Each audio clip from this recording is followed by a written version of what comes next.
What a headshot! What a head! How's it, guys? This is Dayvy, FPL, and welcome back to the Fantasy Premier League video here on my channel. Now in this video, I'm going to be taking a look at you, the subscribers' drafts. So I asked over on my Twitter page at DayvyFPL for you guys to send me your latest drafts, and you didn't disappoint. We had about 100 entries into this video. So no, I won't be covering those 100 kind of teams, unfortunately. I don't want to make this video kind of 4 hours long. So what I did was I ended up selecting 5 teams that we will be covering throughout this video. In terms of the selection, I try to be a little bit different. I try to go for drafts that are either differential or include talking points that are quite relevant to the current stage of our preseason. These include kind of 2 points, either transfers that have been from foreign leagues or other Prem teams, and then also players from those teams that have had a couple of changes to the squad and how that's going to impact them, either injuries or transfers. As you guys will know, if you've been following me on this channel for a couple of seasons now, I absolutely love it when you guys have your own plans and don't necessarily just copy other people's ideas or go super template. An example of this is when you guys come to me with comments kind of comparing 2 players and asking me who I should decide on, but you give me a little bit of insight into the current player that you're favoring. I usually will go with your kind of decision because, as you guys are probably tired of me saying, FPL has so many solutions and we unfortunately can't predict which team is going to be the best in the opening couple game weeks. You guys will see this in this upcoming season. I'm pretty sure that within the opening couple game weeks, the template's going to be completely blown away because a player like a Sadio Mane is going to absolutely bang in the opening 6. And also something to keep into consideration is that the player that's actually going to win FPL this season is probably going to have an absolutely outrageous side, and just because he's the only one that owns those differentials and they end up doing well, he's probably going to rise up in the ranks pretty quickly. But with that being said, as I mentioned, so many solutions, so I probably won't say too many bad things about these teams because I'm not going to kind of ridicule a side that's going to actually outperform my own team in game week 1. But this is probably going to be quite a fun video, so hopefully you guys do enjoy it, and you've been requesting it, so sit back, relax, and let's get straight into it. So going over the first draft of the video from FPL House 1, actually quite an interesting selection here. So what he did was his current draft is all differential players. They're all owned by less than 15% of people, and that's why I think it's probably going to be the most interesting draft of the video because it's the most different. And what I actually liked about this team was not the color blocking. I actually tried to edit this team to have the most color blocking as possible for those of you who do have a little bit of OCD, but in terms of the teams that he has actually ended up selecting. So you can see here that you still have your Uniteds, your Liverpools, your Man Cities, even some Aston Villa, Leicester, and a Chelsea option. You can think of those sides. They're high quality teams from an attacking and a defensive point of view. So what this team kind of showcases, and what I wanted to talk to you guys about, is don't necessarily just focus on the option that's the most popular from these respective clubs. You can get some players here that have a low ownership but still have a good attacking potential, because if you're favoring Mo Salah from an attacking point of view, yes, he is the better option, but when you do look at the fixtures, Sadio Mane has the exact same fixtures that Mo Salah does, so you could also end up producing quite good returns. So no, I'm not saying that you guys should go for Sadio Mane over a Mo Salah. This is just to give you some food for thought if you maybe have an open spot on your side and you guys can't really nail on an option that you think could end up doing well. So starting off with the bench, I'm just going to cover that probably at the start of every single draft because that's the most boring part. We have Foster, Brownhill, Obafemi, and then Manquillo. So Manquillo I'm perfectly fine with at 4.0 million. There's been rumors about Brandon Williams potentially getting a move away, but that doesn't seem to be a reality at the moment. So with Manquillo, probably the best chance at a 4.0 defender actually starting. In terms of Brownhill, 4.5 midfielder, can't go too wrong there. And then moving on to Obafemi, probably at that 4.5 mark, the only option I might go for, and that's just because Danny Ings has now moved to Aston Villa. So a player like a Davis from Aston Villa at that 4.5 slot is definitely not going to be starting because now they have Watkins and Ings at that kind of centre forward position. Whereas with Obafemi, now that Ings has departed, maybe he could have a run in alongside Che Adams or something like that. So at 4.5, I don't really like the forwards because I think at that kind of price point, you're almost cementing a spot in the 3rd place on your bench because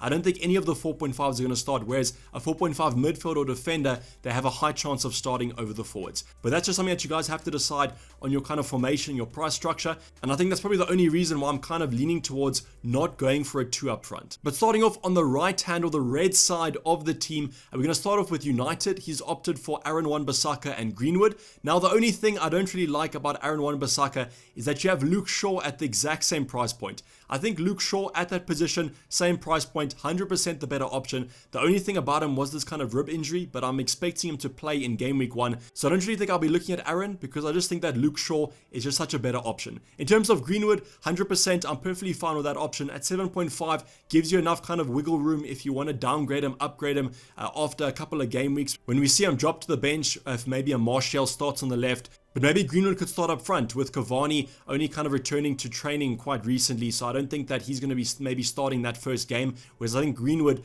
having that full preseason, is going to be ready to go against Leeds. So Greenwood, perfectly fine with him. Moving on to the Liverpool options, we have a Robertson here, and we also have Sadio Mane. So with Robertson, I think that he's great at that price point, but I still prefer Trent Alexander-Arnold. I don't really know how I would find 0.5 in here, but maybe downgrade a Schmeichel to a cheaper keeper, and then you can always just upgrade Robertson to Trent. I just think from an attacking point of view, has more set piece threat, that sort of thing. So I think Trent is worth the extra 0.5. And then also I think that Salah's better than Sadio Mane. So I probably would prioritize getting Mo Salah in over getting Trent in for Robertson, because I just think from a captaincy point of view, one of the best captains in the game, so you don't really want to miss out on those Mo Salah points, because I think in the opening couple of game weeks, he definitely will get a couple. Then moving on to the Man City point of things, from a defensive point of view, I don't really focus on Man City too much, just because I think they have so many fullbacks at that position. We have Cancelo, Zinchenko, we have Benjamin Mendy, who in preseason has actually been playing pretty well. So you've got so many options there, not even including a Kyle Walker. And depending on kind of the formation that Man City do play, if they play a 5 at the back, granted, a Cancelo could be a nice option, but if they do play a 4 at the back like usual, I just think there might be quite a lot of rotation at that position. Moving on to Mahrez, no complaints there. I think if you're going to be going for a Man City attacker, it's got to be Mahrez, just because had a full preseason, playing a lot of minutes in preseason, that actually might come back to bite him considering how many minutes he's actually played. But I do still think he'll start the opening couple games. And from a Man City point of view, Norwich in game week 2, absolute FPL gold in my opinion. The last couple defenders to talk about, firstly Schmeichel. I don't really mind the Leicester pick, but I still think that you can go cheaper and get a similar amount of returns from a more budget option. That's my only kind of opinion. Unfortunately, we have seen Fofana break his leg. That happened actually in their preseason game, so that's a little bit unfortunate there for Fofana. And obviously from an FPL point of view, we're not going to have him in those opening couple of games. I don't think he's going to be expected back for quite a long amount of time, so I wouldn't be considering Fofana, unfortunately, because of that injury. So maybe Schmeichel offers a nice little cheap entry into that Leicester defense. I would keep my eyes out though, because I do think they'll sign another centre back, and if they do sign someone like a Kabak, I will expect him to come in at that 4.5 mark. The last defender is going to be Ben Chiwal from Chelsea. I love the option just because I think that Chelsea defense is rock solid, and in the opening couple game weeks, although they don't have the best fixtures in the world, I think that you can kind of navigate that, and if you want to downgrade them, so be it when their fixtures do get a little bit rough. The next two options are going to be Buendia in the midfield slot for Aston Villa, and then also Danny Ings, the new transfer, confirmed only a couple days ago. I don't know about you, but I didn't have any insight into this move, kind of came out of the blue, and it's really made me kind of think twice about owning a Ollie Watkins. There has been two sides of the story. The one side is that Ollie Watkins will start either on the left hand or the right hand side. I think majority of people say on the left hand side, and then also other people are saying that they'll have a 2 up front and play more of a 4-4-2 formation. So I personally prefer the 4-4-2 because I think that Ollie Watkins will be closer to goal, but if he does start on the wing, I don't think that I'll be owning Ollie Watkins at the start of this FPL season. Danny Ings, great option if he manages to stay fit at 8.0 million. If he manages to start, get a couple of games under his belt, only needs kind of 3 games to start in those opening 3, because then the Aston Villa fixtures get a little bit rough. But I always am a fan of Danny Ings, and I think that he's just one of the most elite finishers in world football. So I really do like him, as I said, if he manages to stay fit. The final player in this lineup is actually going to be Jamie Vardy. Now, I don't really like the Jamie Vardy pick because I personally think that Daka will rotate with Vardy instead of Iheanacho. A couple of people are saying that Iheanacho will rotate with Daka, but I think that Vardy's going to be the man because I do think they're trying to phase him out and kind of get the next striker that's going to replace him in, and I think they found the man with Daka from RB Salzburg. In terms of the overall team, I don't think I would recommend a lot of these options, but I understand what kind of FPL house was trying to do here and maybe showcase that there are a couple of differentials that are going under the radar. But what I would do is kind of look at the side, pick the options that you actually favor, and then maybe try and fit them in without trying to break the large majority of the players you currently have in your draft. So now that we've covered some talking points like a Danny Ings to Aston Villa, we're probably going to go through the remaining drafts quite quickly. The next draft is from FPL Swag, and I won't lie, the drip on this team is looking quite strong. Starting off with that lovely kit of Everton's keeper Pickford. Now, I don't really mind the Pickford pick, but I personally would try and maybe fit in a Lukaku. And as I said in the previous draft, I think from a more budget option, you might still get some similar returns. The rest of the defense I really do like. We've got Luke Shaw here, Trent Alexander-Arnold. Any kind of defense with those two options is okay in my opinion, even though it is quite template. And then the final defender that he does own is going to be Chiwal. So let me just quickly refer to the bench because I actually forgot to open with that. So FPL Swag has Foster, Mankio, Obafemi, and then a new player that's just been transferred to Norwich from Chelsea that I'm not even going to try to pronounce his surname. So I do apologize if you are watching this video, but I simply don't want to butcher your surname at all. But he comes in at 4.0 million, and there is a little bit of an expectation that he might actually play for Norwich. Now, I think this is a wait and see for me. If you want to start the season with him, perfectly fine to do at 4.0 million, not too much risk there. But I think owning kind of a Norwich defender is a risk in itself, so you're kind of doubling up on that risk because he might not even start. Now, referring back to the actual draft, because that's quite interesting, we do have a 3-5-2 formation, and the reason I selected this draft was when I first actually laid my eyes on it, I was actually quite surprised how this manager managed to actually fit in some of these players. So in the midfield, we actually have some variation here from a Man City point of view. This is probably one of the first drafts that I've seen Gundogan feature in. Now, this might be a little bit of kind of knee-jerk reaction to Gundogan playing in that preseason friendly a couple of days ago when he actually ended up scoring and having a relatively good game. So at 7.5 million, maybe going under the radar here after that excellent kind of record-breaking season that he had last season. So I think that maybe if you want to consider a Man City option that might be a little bit cheaper, then maybe look at a Gundogan. Now that Jack Grealish is basically confirmed to Man City, we kind of have to see how Pep's going to set up that team, and I might actually say Gundogan fall to the bench if he's going to start Grealish in that midfield slot. He's also opted for Harvey Barnes, a nice little differential there. Harvey Barnes had some great preseason minutes for Leicester, and he's just kind of a player that I loved owning last season because he's just so explosive. Not the most consistent of options, definitely not the best finisher in the world, but I do think if Leicester have a couple of good fixtures, Harvey Barnes could be quite a nice option. We then have two players that are super template, nothing wrong with that, Mo Salah, Bruno Fernandes, but then the final player, he has included Greenwood as well. So we've seen Greenwood, as in the previous draft, a nice little option at the start of the season, and then you'll have to ship him out when he manages to fall to the bench, when United kind of go full strength, but still, in and around that team probably will feature in a couple of games from the bench, so that could still be quite attractive if they do have good fixtures. Now the final two players in the forward line are going to be Tony from Brentford, and then also Antonio from West Ham. So Antonio now that Ollie Watkins has kind of regressed as an option because of Danny Ings, I think that Antonio is a great option to go for, and I also can perfectly understand Tony now because we now have seen kind of a re-emergence of the midfielder slots. Now that Ollie Watkins is no longer an option in some people's eyes, I can perfectly understand Tony at 6.5, and honestly, I'm currently kind of thinking about bringing him into my own current draft. Overall, I really like this team. If you guys are going to kind of go for a 5 in midfield, you can maybe even upgrade to a Heung-min Son if you manage to find some budget. But overall, nice balance to the side and a nice amount of teams in that kind of midfielder slot that I think is a lot of potential if these teams manage to get off to a good start. So now we're going back to a more conservative formation, a 3-4-3 from FPL Seagulls. Starting off with the bench, they've opted for Foster, Amartey, Williams, and then also Brownhill. So this is probably one of the only times I'm going to talk about the bench, but I just think from that kind of defensive point of view, I would try and get a 4.5 defender just because I think Amartey and Williams probably won't start, and then you're kind of only left with Brownhill as your only substitute player. So I would recommend kind of finding 0.5 somewhere and just upgrading to a 4.5 defender because there are some great options in that 4.5 department, and then at least you have some security and you might even be able to rotate them into your starting 11. So Seagulls has opted for Martinez in goal, and I absolutely love that pick. I've mentioned in terms of value, great value if he manages to have a season like last season. Don't think he personally will, but I still think that he'll offer some good returns. So at 5.5, I think that he's a great option to go for. In terms of the rest of the defense, he's gone quite budget, to be honest. We see the return of Chiwal, but then we also have an incorporation of Bertrand, the new signing for Leicester. So quite an interesting one there, but I did see that he actually had a pretty good preseason game for Leicester a couple of days ago, and the final player in the backline is going to be Veltman. So now that we've kind of seen that there's been a little bit of injury concern with Sanchez, maybe when this video does drop, he'll be back from that injury and there's nothing to kind of worry about. But at that 4.5 price point, I think that Veltman will start and he will be quite a nice entry into that Brighton backline. Obviously, Lamptey would be the best option if he was going to start the season, but there has been some news reports that he unfortunately is going to miss the start. So then I think that Veltman is a perfectly fine option to go for if you do want an entry into that Brighton defense. you'll see that going budget in defense has allowed Seagulls to afford a more premium front line with Jamie Vardy, Antonio, and then also Danny Ings. So Danny Ings, perfectly fine with that pick. Jamie Vardy, I have a lot of concern about.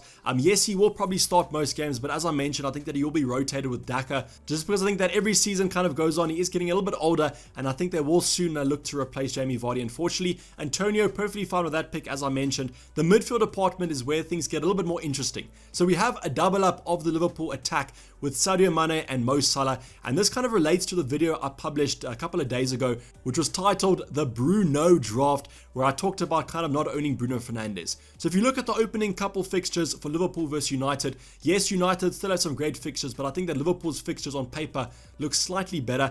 And if you're going to kind of compare 12 million to 12 million and you're not going to captain either of them, Sadio Mane does look like quite an enticing option. Now, I personally think that I would probably go quite safe and temple on this one. I probably would go for Fernandes, but if you guys are a little bit more of a maverick manager, then maybe you consider Sadio Mane to be an option. The next two options here also consider differential. We have Souček, who I think a lot of people aren't really incorporating into their sides. Now, I understand that he does come in a little bit more expensive than he was last season, but in terms of keeping up the form that he had last season, he's probably one of the only players that I would probably say can replicate what they did. Just think about it. He scored a lot of goals from kind of headers, set pieces. He can easily replicate that in the upcoming season. So that's why I think the Souček could be a nice little differential pick if you guys do want to go for him. The final player is actually going to be a new transfer from Bayer Leverkusen. It's going to be Bailey from Aston Villa. So you can see that Aston Villa are kind of already spending the Grealish money and are bringing in some really quality players. And I really do think that Bailey can have a good season in the Prem. But this is kind of a wait and see for me. I personally prefer going for a Buendia. Now, if Bailey gets off to a really good start, 100% maybe opt for him because I think he'll be closer to goal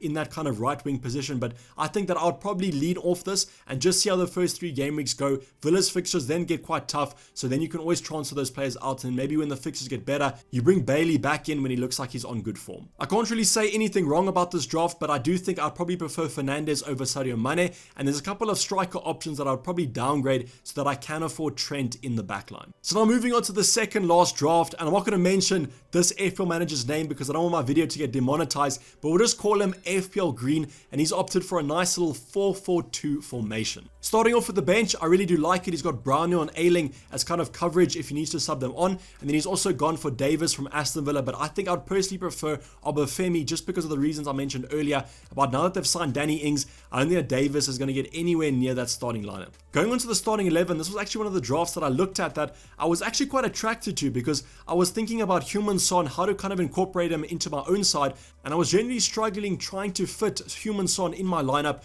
without kind of downgrading another department. But now that Ollie Watkins looks like a lesser FPL option, we can simply just downgrade that third striker slot and fit in another more expensive midfielder. So starting off with the back line, he's gone for the kind of double up in that Watford defense with Bachmann and Foster as the 2 goalkeepers, which I'm perfectly fine with. I think that Bachmann could be a nice little option. Watford had a great season defensively last season in the Championship, so if they can manage to replicate at least some of that defensive form, I think they should rack up a couple of clean sheets. The defense is very similar to my kind of current draft. It's got Luca Digne, it's got Luke Shaw, and it's got Trent Alexander-Arnold, which I'm perfectly fine with. 3 great options there. Love my fullbacks in FPL, so no problems there. He also has incorporated Veltman as kind of a nice little cheap 4.5. So this is one of the things to consider, is that you can actually have a nice 4.5 defensive rotation. I just don't know how the Brighton Leeds rotation does look, but I'm pretty sure that you can kind of rely on either of those sides to do quite well. And as I said, Veltman, nice little entry at 4.5 into that Brighton defense. The midfield department is probably the most exciting thing about this draft. He's got Bruno, he's got Salah,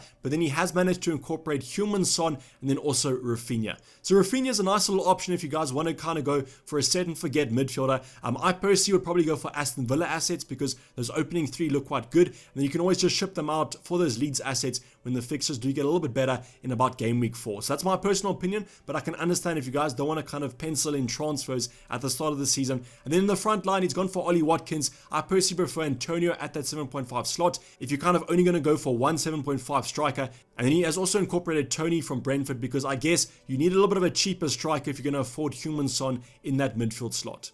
The only thing that I can kind of say is that I love penciling transfers in, and I would probably spend the budget on Havertz at first and then transfer Heung-min Son in come game week 2 because obviously Spurs do face Man City, which I don't think they're going to have much luck against, to be honest, in game week 1. So now moving on to the last draft of the video, and that's from Chris or C_friend1. Starting off with the bench, we've got Foster, Basuma, Williams, and then also Mankio. So a similar situation with the bench from a previous draft. I just don't know about that 4.0 double up in defense on your bench. I think I would rather try and get a 4.5 option in and then maybe rotate them with whatever defender you want, because I think that offers you a little bit more of a secured option on your bench if push comes to shove and you kind of need 2 players off your bench. Going on to the starting 11, we have Sanchez in goal. As I mentioned, just have to monitor that kind of injury situation, but if he is back from that injury, he's probably my favorite 4.5 keeper, if not keeper just in general, because I think that Brighton defense, if they can manage to keep up the form of last season, although they have lost Ben White, featured in this draft actually, I think they still could rack up a couple of clean sheets. We have Trent here, which is perfectly fine.